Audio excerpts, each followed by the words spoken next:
అందరికీ నమస్కారం. అమ్మ మాట అమ్మాయి బాట ఛానల్కి స్వాగతం. కథ చెప్పుకుందామా? చివరి వరకు వినండి, స్కిప్ చేయకండి. పిశాచాల బాకి బేతాళ కథలు. పట్టుదల వదలని విక్రమార్కుడు చెట్టు వద్దకు తిరిగి వెళ్ళి చెట్టుపై నుంచి శవాన్ని దించి భుజాన వేసుకొని ఎప్పటిలాగే శ్మశానం కేసి మౌనంగా నడవసాగాడు. అప్పుడు శవంలోని బేతాళుడు, రాజా, నువ్వు ఈ పడే శ్రమ స్వార్థం కొద్దీ పడుతున్నావో నిస్వార్థంగా పడుతున్నావో నాకైతే తెలియదు కానీ పూర్వం పర్వతుడు అనేవాడు తన స్వార్థం ఏమాత్రం చూసుకోకుండా ముక్కు మొహం ఎరగని వాడికి సహాయపడ్డాడు. నీకు శ్రమ తెలియకుండా ఉండగలందులకు అతని కథ చెబుతాను విను అంటూ ఇలా చెప్పసాగాడు. పూర్వం ఒక కుగ్రామంలో ఊరి చివర పేదవాళ్ల గుడిసెలలో పర్వతుడు అనే కటిక పేదవాడు అతని భార్య ఉండేవారు. అతని గుడిసెను ఆనుకొని ఒక శిథిలమైన మరొక పాక ఉండేది. ఒకనాడు అందులోకి ఒక ముసలివాడు వచ్చి చేరాడు.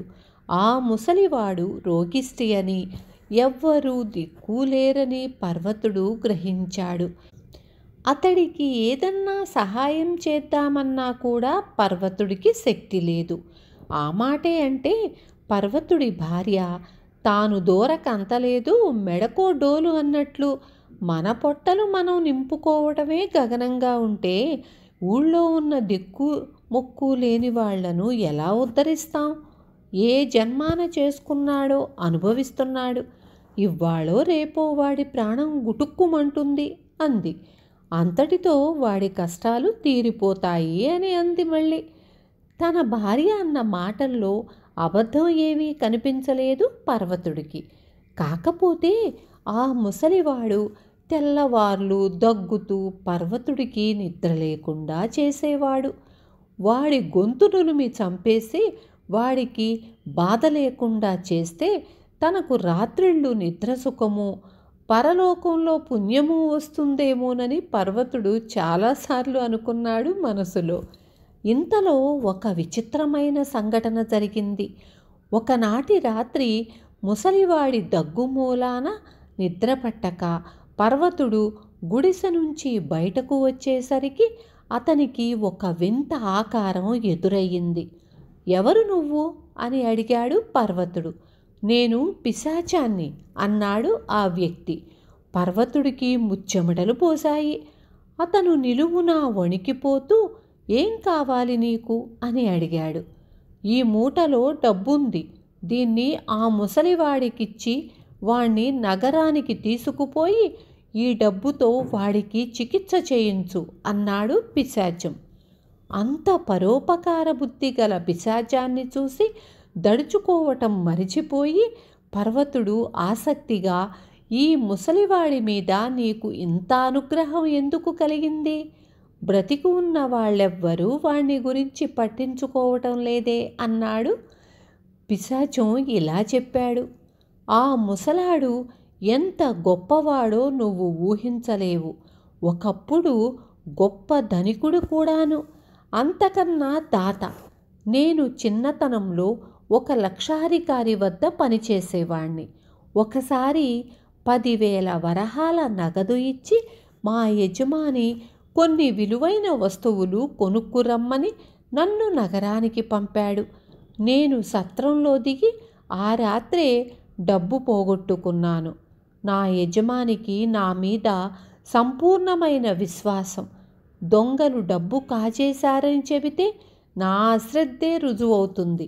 ఒకవేళ నేను చెప్పిన మాట నా యజమాని నమ్మకపోతే నాకు అంతకన్నా వేరే చావు ఉండబోదు. అందుచేత నేను నదిలో పడి ఆత్మహత్య చేసుకోబోయాను. నన్ను నలుగురు చేరి రక్షించారు. ఎందుకు చచ్చిపోవాలనుకున్నావు అని 10 మంది అడిగితే నిజం చెప్పాను. అయినా ఎవ్వరూ నా పైన సానుభూతి చూపలేదు. ఒక్క యువకుడు మాత్రం నన్ను తన ఇంటికి తీసుకుపోయి రహస్యంగా నాకు 10,000 వరహాలు ఇచ్చి అంత డబ్బుతో నేను సత్రంలో దిగటం పొరపాటని, ఇంకోసారి వస్తే తన ఇంట దిగమని చెప్పి నా చేత అవసరమైన సరుకు కొనిపించి పంపేశాడు. ఆ యువకుడే ఈ ముసలాడు.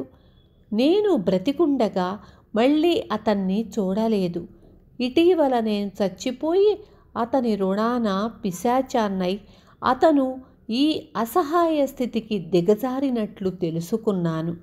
ఈ డబ్బు నువ్వు ముసలాడికిచ్చి నన్ను రుణ విముక్తుడిని చెయ్యి, నీకు పుణ్యం ఉంటుంది అని బ్రతిమలాడుతూ తన డబ్బు సంచి పర్వతుడికిచ్చి మాయమయ్యాడు.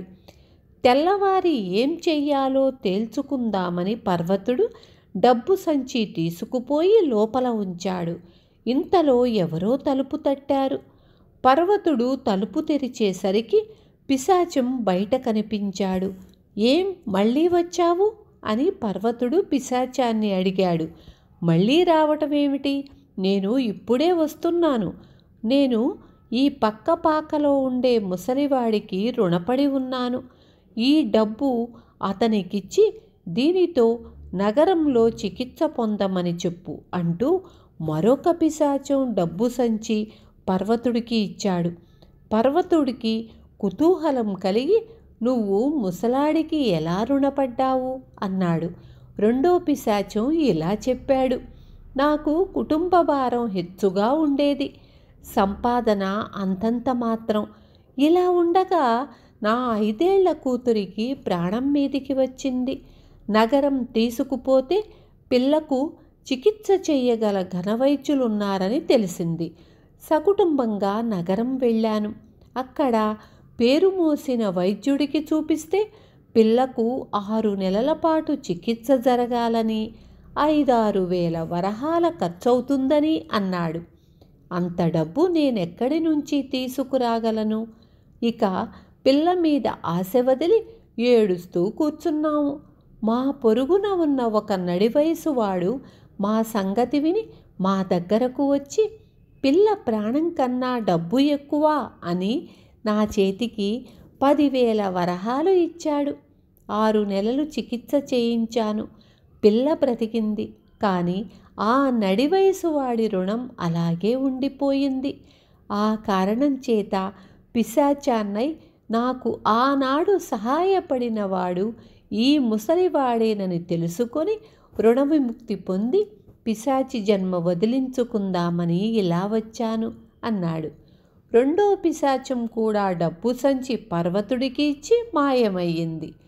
పర్వతుడు 2 సంచులు లోపల పెట్టి తన భార్యను నిద్రలేపి, ఏమే, ఇంత డబ్బు నీ జన్మలో ఎన్నడైనా చూశావా అంటూ 2 సంచులు పెళ్ళానికి చూపాడు.